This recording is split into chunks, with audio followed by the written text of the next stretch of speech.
sekitar 1 juta hektar, ribuan hektar membentang luas, padahal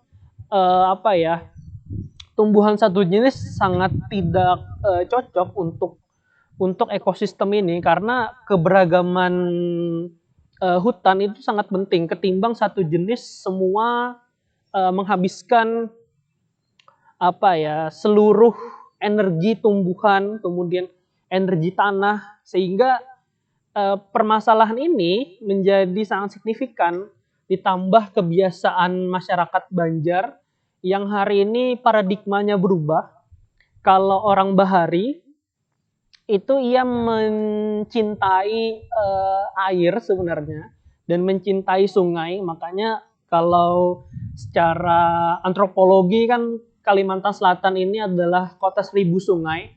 Ia membentang dari hulu sampai ke hilir. Kita dari hulu dari daerah paling ujung Kalimantan Selatan ketemu dengan laut yang ada di Banjar atau bahkan tanah laut sampai ke ujung sana. Paradigma itu berubah hari ini. Jadi kebiasaan masyarakat Kalimantan Selatan yang terus mengeksploitasi tanpa membangun kembali, sehingga kebiasaan ini terus terulang, sehingga banjir yang hampir 3 bulan lebih ini terjadi pada tahun ini. Ditambah cuaca ekstrim yang sangat luar biasa di belahan bumi kita, karena dalam skala dunia hari ini bumi ini sedang sakit karena emisi karbon yang berlebih, kemudian tingginya efek rumah kaca, kemudian krisis iklim yang menimpa, sehingga Indonesia menjadi terdampak. Hari ini yang harusnya musim kemarau jadi musim hujan, yang musim hujan jadi musim kemarau. Perubahan iklim ini yang membuat kita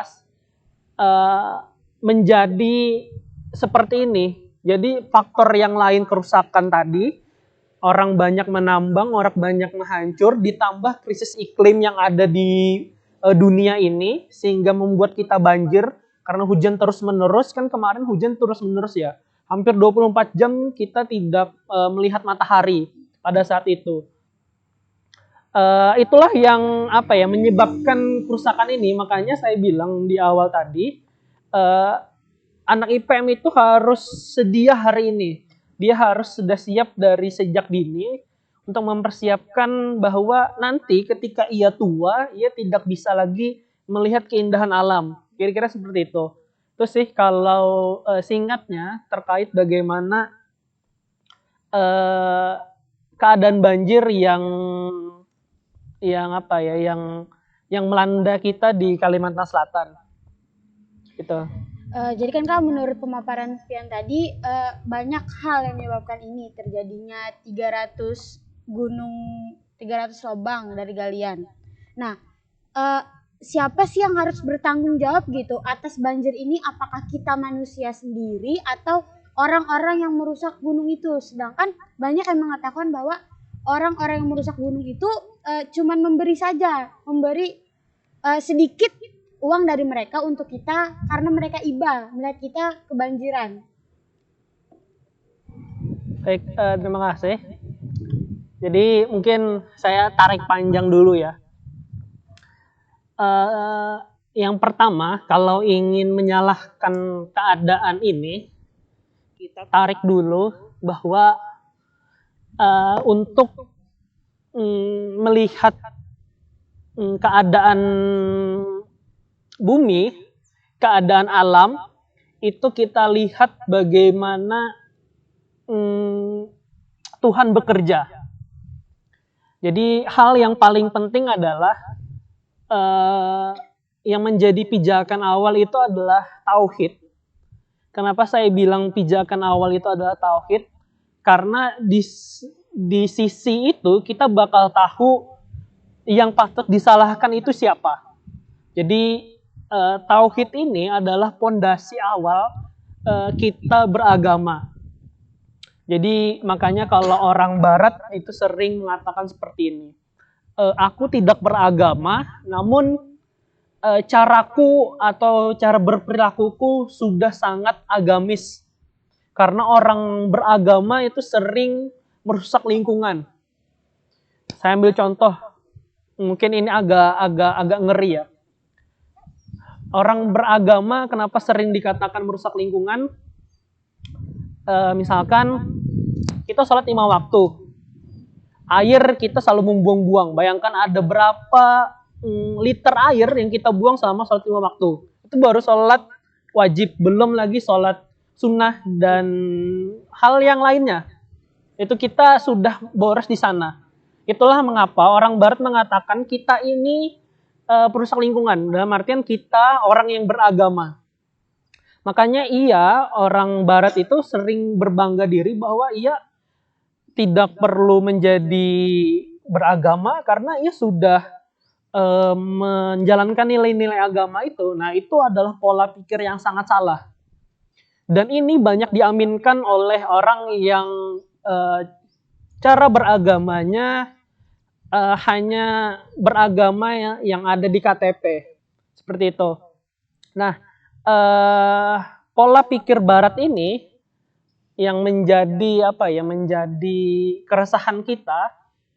Hasilnya orang beragama, sebutlah umat Islam, kita terdoktrinasi bahwa termasuk merusak lingkungan itu bukan salah kita.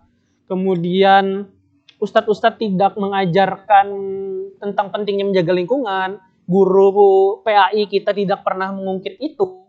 Karena yang mengungkit itu paling guru geografi, guru biologi, tidak concern terhadap semua itu. Nah, makanya hal yang paling penting adalah manusia umat Islam ini harus sadar dan bertauhid. Tauhid di sini adalah Allah itu Tuhan kita, ia sang pencipta. Manusia adalah penerima dari alam. Alam ini adalah titipan dari Allah. Jadi Allah dulu ia mencipta seluruh alam semesta. Alam ini dititipkan untuk manusia. Makanya sebagai wakil di muka bumi kan manusia. Nah, alam ini Allah itu melihat apakah manusia ini mampu mengelola alam ini. Apakah manusia itu bisa menerima amanah yang berat ini untuk menjaga seluruh alam. Jadi dia bukan hanya menjaga dirinya, tetapi ia harus menjaga seluruh dunia ini agar tidak ada kehancuran. Makanya dalam Tauhid Rahamutiyah kan Allah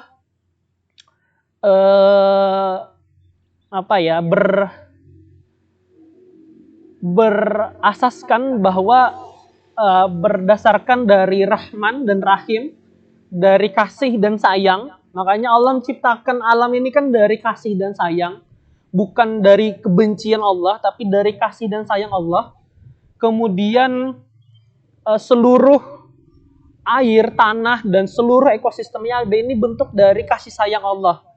Dan pertanyaannya, azab Allah itu bagaimana? Nah, azab Allah itu adalah sebuah kasih sayang Allah bahwa manusia ini harus diberi pelajaran untuk harus sadar. Nah, termasuk banjir ini agar manusia bisa sadar bahwa alam ini kalau tidak dijaga, ia akan hancur. Seperti surah Ar-Rum ayat 41. Kerusakan muka bumi ini kan oleh tangan manusia. Dia bukan salah gajah, bukan salah jerapah, dan bukan salah makhluk yang lain, tapi salah manusia. Karena sudah diberi amanah untuk menjaga bumi ini, ia sudah diberikan tanggung jawab yang berat. Jadi masing-masing individu manusia dilahirkan di muka bumi, kita sama-sama menjaga, seharusnya seperti itu. Nah, namun dalam implementasi kehidupan kan beragam. Ada manusia yang ia cinta akan alam, ada manusia yang tujuannya ingin merusak, ada manusia yang ingin tujuannya membangun. Nah, masing-masing keberagaman manusia ini itu menjadikan tidak konsistennya kita. Nah, ketidakkonsistenan ini yang saya bilang bahwa manusia itu tauhidnya harus kuat. Tauhid untuk menjaga lingkungan ini. Allah itu memberikan alam ini untuk kita jaga, sehingga kita harus merawatnya, bukan merusaknya. Berarti kalau ada orang Islam, ia mengaku orang Islam, ia rajin beribadah, tapi merusak lingkungan, misalkan merusak dengan skala yang besar sekali, atau ia punya gelar rukun Islam terakhir, misalkan haji, tapi merusak lingkungan, nah ini kan menjadi problematis.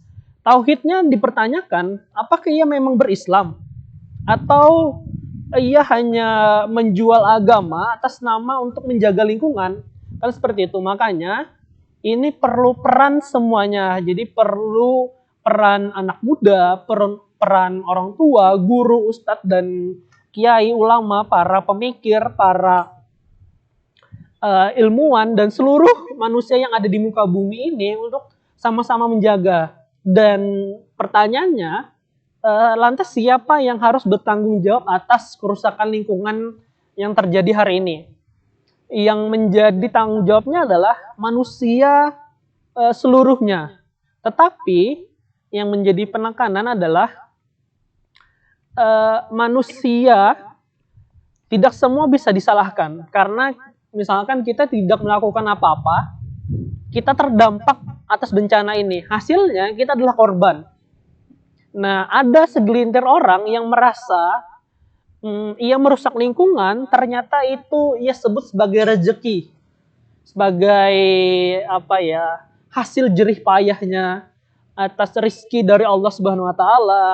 Ia bisa bisa menyantuni, kemudian ia bisa bersedekah, pada hasil yang diperoleh dari merusak lingkungan. Nah, ini kan yang menjadi menjadi dilematis kita bersama, bahwa realitas hari ini manusia harus bisa sadar akan dirinya untuk sama-sama menjaga bumi ini. Bisa saja orang yang merusak lingkungan hari ini, cucunya nanti mungkin tidak tahu lagi bagaimana indahnya gunung, bagaimana indahnya alam, bagaimana hijaunya pepohonan. Yaitu ia tidak memikirkan sampai sejauh itu. Ia hanya memikirkan untuk dirinya, untuk dia bisa kaya, untuk ia bisa membeli mobil, untuk bisa sejahtera dalam kehidupan. Pola pikir itu yang harus kita harus kita usir dari dalam diri manusia. Makanya perlu adanya penyadaran dan penguatan untuk sama-sama menyadarkan manusia. Seluruh manusia ini harus disadarkan. Nah, bentuk penyadarannya seperti ini, misalkan diskusi dan advokasi langsung. Nah, itulah bentuk penyadaran yang harus kita lakukan saat ini, karena ya seperti saya bilang di awal, bahwa bumi sedang sakit, sedang tidak baik, seperti itu.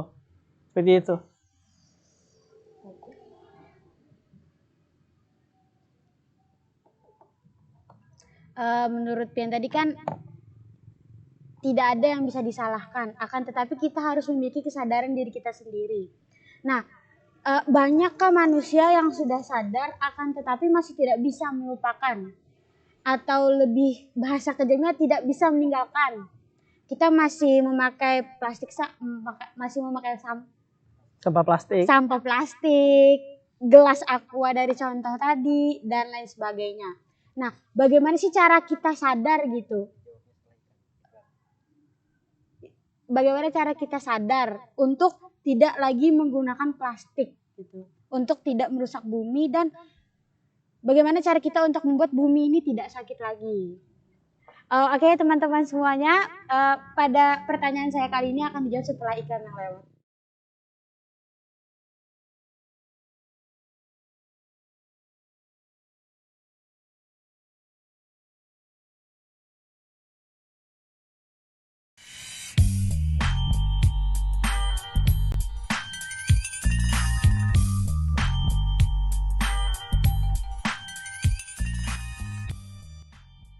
You got me, baby, I got your back. Looking at you, thinking about all of the ways that you know me. I can't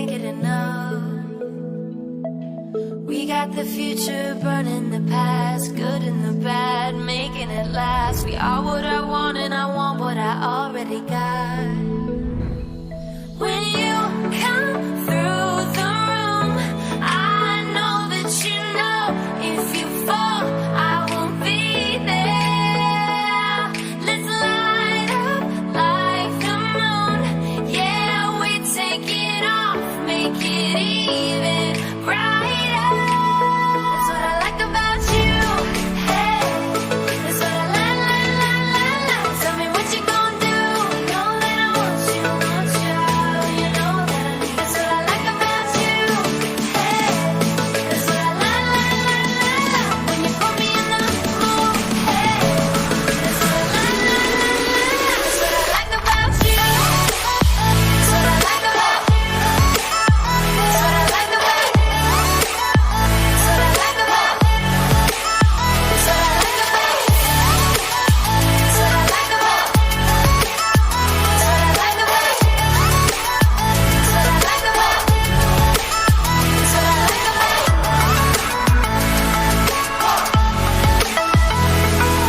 Together forever, forever for real. Close your eyes. We will forget what we know. Just jump in and let's go for a ride.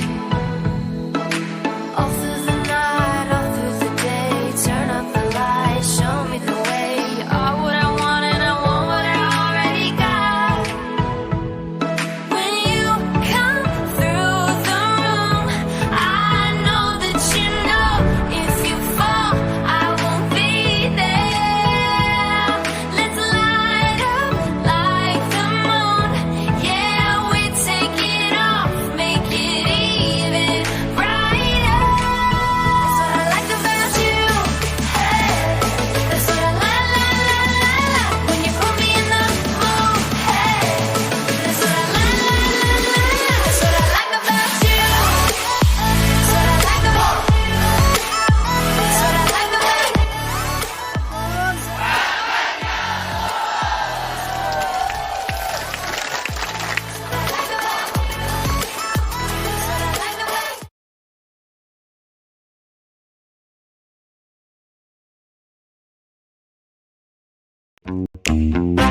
Audio Jungle.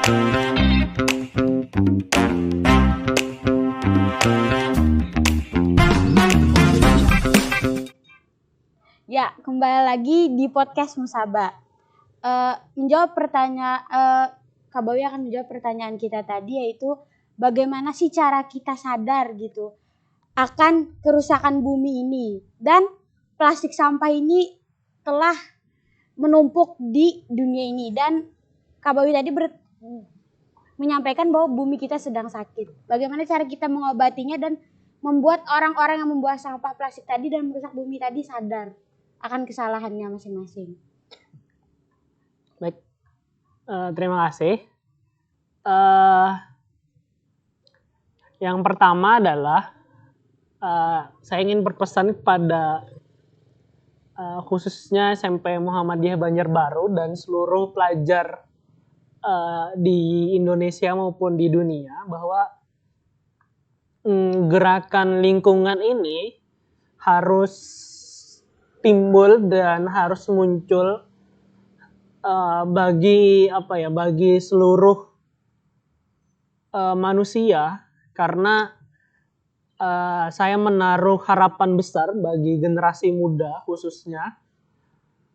Kalau kerusakan ini terus terjadi, maka generasi hari ini dan generasi selanjutnya maka akan putus. Saya ambil contoh COVID-19 ini, kita sudah lebih 1 tahun berawal dari kedekatan manusia dengan hewan liar. Muncullah virus yang merajalela sampai hari ini.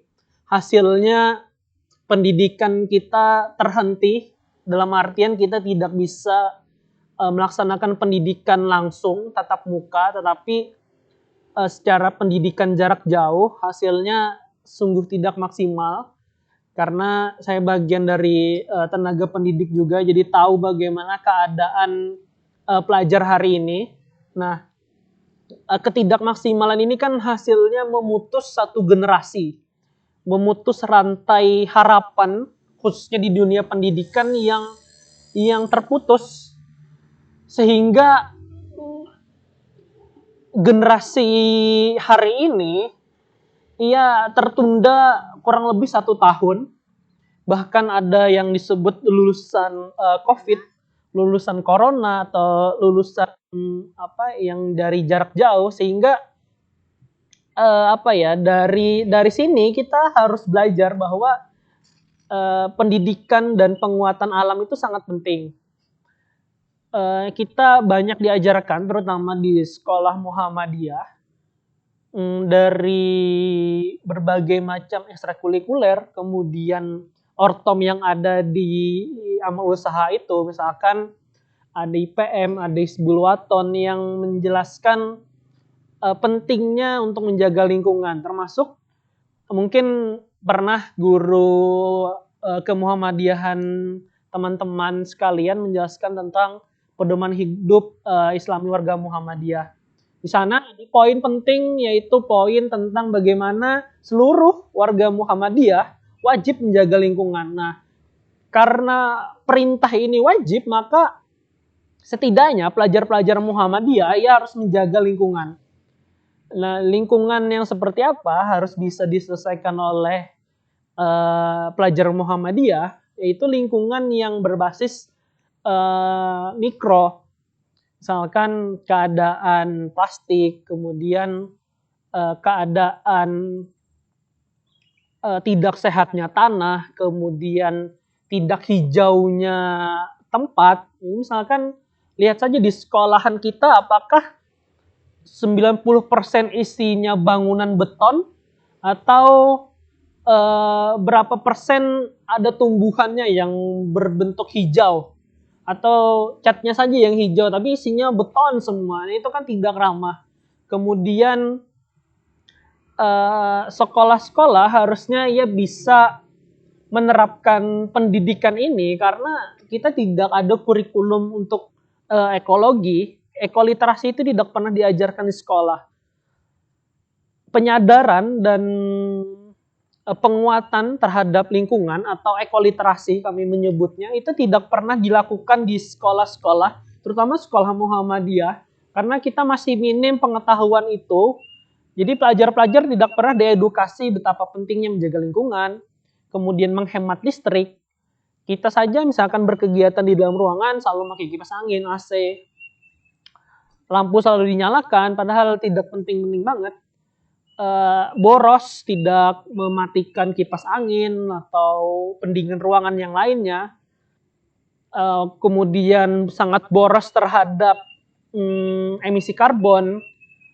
Kemudian bentuk sekolahannya yang lebih dominan bangunan beton, tidak ada nuansa alamnya. Nah, inilah yang menjadi problematika kita.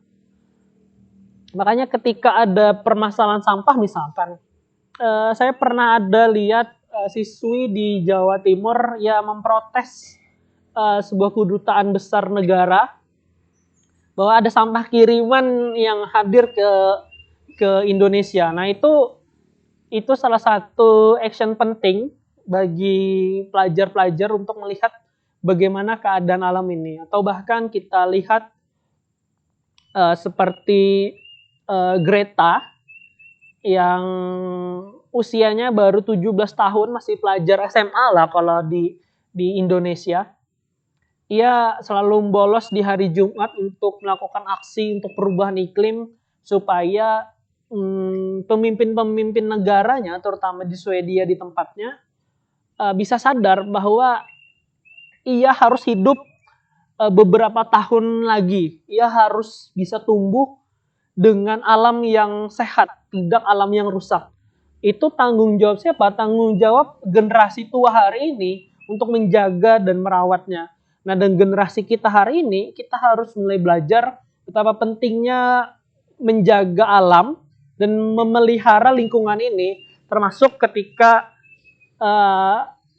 kalau pernah lihat film Pulau Plastik misalkan, atau beberapa dokumenter tentang Kerusakan. kerusakan lingkungan, khususnya dalam agenda eh, pencemaran, misalkan dalam film Netflix, misalkan dalam filmnya si Sparasi, situ kan dijelaskan bahwa binatang laut yang ada di dalam lautan, bahkan laut terdalam sekalipun hari ini ditumbuhi sampah-sampah plastik. Nah, sampah plastik ini adalah produksi dari manusia. Kita terus produksi sampah-sampah itu, kita terus memakai plastik dalam kehidupan kita. Nah, yang perlu diperhatikan adalah bagaimana pelajar ini ya bisa menghemat itu, kalau perlu tidak memakai atau zero waste misalkan. Nah, itu kan sangat berat. Nah, ini tugas pelajar. Yang tugas yang lain, teman-teman yang lain misalkan dalam mengadvokasi. Misalkan teman-teman mahasiswa, tugasnya ia harus mengadvokasi kebijakan pemerintah. Misalkan pemerintah harus mengeluarkan kebijakan yang pro terhadap lingkungan. Tidak boleh lagi seluruh perusahaan untuk memakai plastik sekali pakai misalkan. Nah, ini kan berbagi tugas. Pelajar kita harus menjaga dan menghemat, kalau perlu action langsung. Dan tugas teman-teman yang lain, kakak kita di mahasiswa, di kepemudaan, itu menuntut untuk regulasi yang jelas. Karena sebagaimanapun kita menghemat, misalkan kita tidak memakai plastik sekalipun, ada beberapa orang, tapi kan ada ribuan pelajar, ada ribuan orang yang terus memakai plastik itu tanpa ada regulasi yang jelas dari pemerintah. Nah, itulah pentingnya regulasi. Misalkan sudah mulai bagus, misalkan ada perda terkait pelarangan kantong kresek misalkan di beberapa gerai minimarket. Nah, ini kan salah satu langkah. Tapi kan untuk membeli barang di minimarket semuanya plastik. Kita membeli barang apapun mulai dari makanan, minuman, snack, kemudian untuk cuci pakaian dan lain-lain kan semuanya dari plastik. Nah, harus ada regulasi yang jelas. Jadi berbagi peran itu penting karena tidak semua lingkungan ini kita bisa rawat karena keterbatasan kita, fisik kita sebagai manusia. Itu sih kalau dari aku, bagaimana langkahnya. Nah, itu langkah yang coba aku sarankan kepada pelajar-pelajar Muhammadiyah.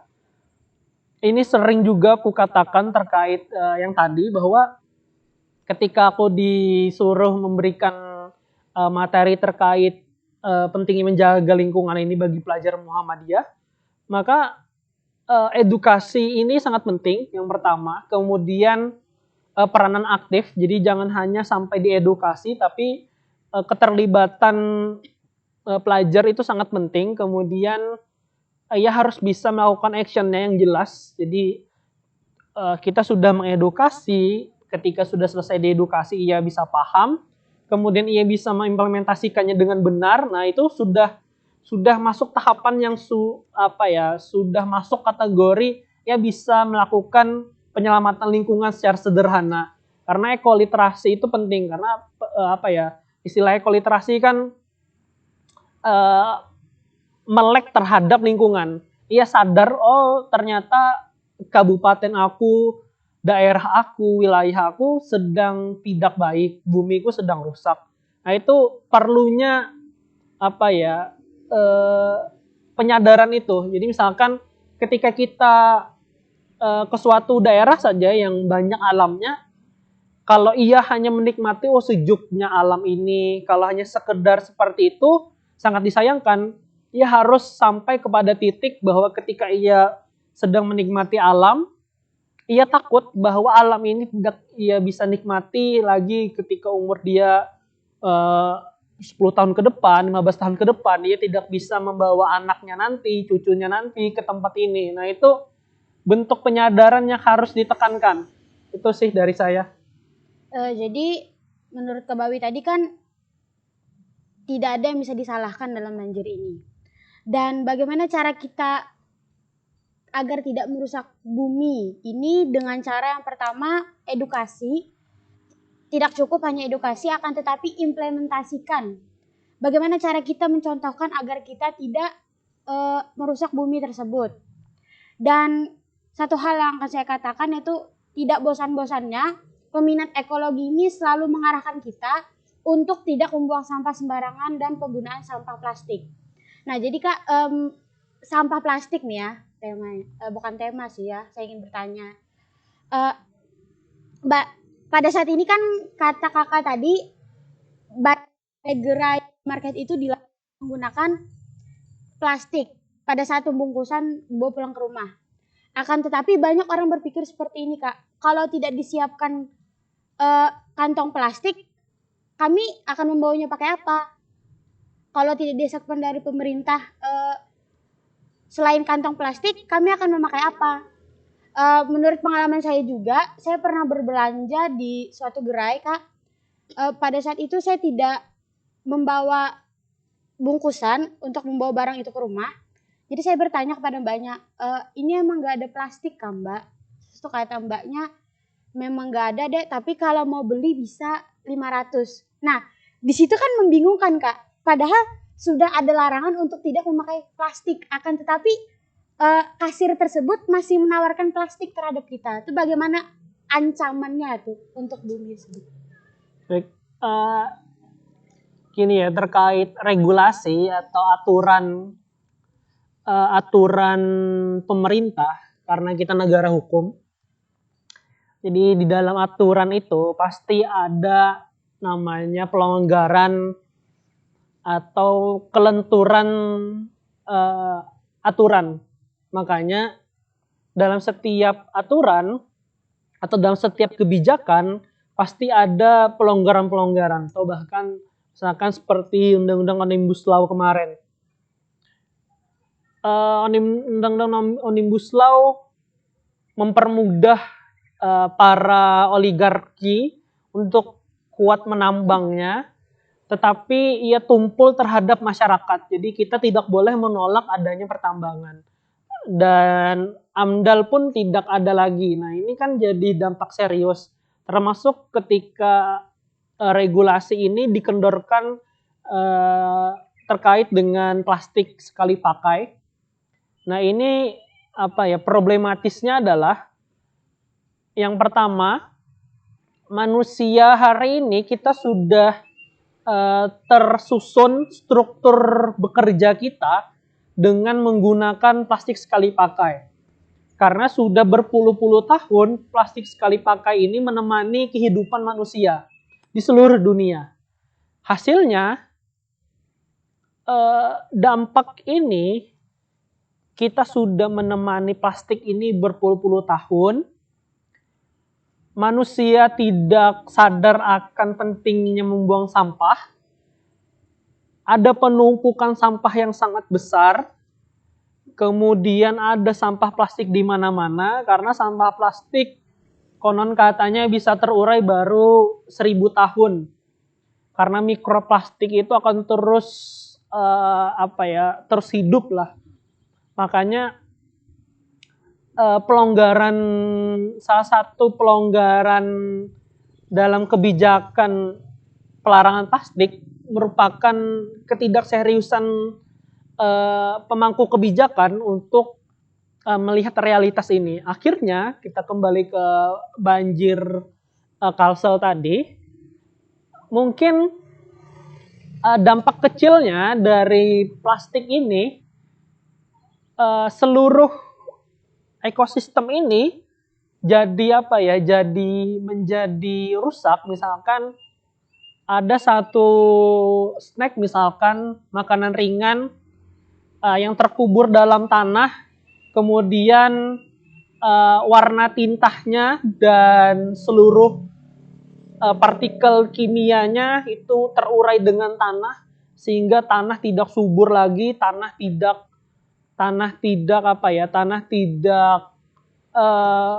berkuasa lagi atas yang ada. Kemudian tumpukan sampah yang sangat banyak. Bahkan kemarin ketika banjir, ketika saya jadi relawan, saya banyak menemukan sampah-sampah plastik yang covernya itu atau desainnya itu waktu saya masih SD. dalam artian sudah tahun 2000-an awal itu covernya masih ada dan hari ini covernya berubah, tapi mengambang di banjir, mengambang di sela-sela rumah orang itu Teringat ya Kak. terurai begitu saja. Ya tidak diambil oleh orang, tidak dipedulikan oleh orang, sehingga ranah ini yang menjadi problematis kita. Makanya ketika ada orang melihat sampah ini ketika saat banjir, makanya ini sangat penting termasuk dalam regulasi itu. Itu dari saya terkait bagaimana realitas banjir kita, termasuk terkait sampah plastik. Ya, cukup panjang pemaparan dari Kak Bawi tadi bahwa banjir ini ajangnya kita untuk muhasabah diri terhadap lingkungan. Dan siapa yang bisa disalahkan? Tidak ada yang bisa disalahkan. Akan tetapi kita harus sadar sendiri akan lingkungan kita pada saat ini. Dengan cara yang pertama tadi adalah edukasi. Dan kita tidak bosan-bosannya untuk selalu mengedukasi serta mengimplementasikan untuk tidak merusak bumi lagi. Mungkin podcast kita pada hari ini cukup sampai di sini saja. Closing statement Kak? Mungkin ada closing statement dulu dari Kanda Bawi, dipersilakan. Baik, terima kasih. Closing statement ya. Kalau berbicara closing statement bahwa saya ingin berpesan bahwa kita sebagai manusia, sebagai wakil pemimpin di muka bumi ini, mari kita sama-sama menjaga lingkungan, mari sama-sama merawat bumi ini, karena bumi ini satu-satunya yang kita miliki. Hari ini bumi atau planet yang lain, manusia tidak bisa menemukan, belum sampai menemukan yang cocok, yang mirip seperti bumi. Kita tidak perlu berpindah tempat, cukup bumi ini saja kita rawat, kita jaga, tanpa perlu kita berpindah ke planet lain atau ke galaksi yang lain. Tidak perlu, kita cukup di sini saja. Di sini sudah indah, bumi ini sudah nyaman. Allah sudah memberikan rahmatnya seluruh alam semesta untuk sama-sama kita jaga. Rahmat yang sangat luar biasa ini saling kita rawat dan saling kita cintai untuk sama-sama manusia kelola bersama. Itu sih dari saya, terima kasih. Mungkin ini saja yang bisa saya sampaikan. Saya sebagai podcaster memohon maaf apabila ada kesalahan. Nun wal qalami wa ma yasturun fastabiqul khairat. Wassalamualaikum warahmatullahi wabarakatuh. Waalaikumsalam. Audio Jungle.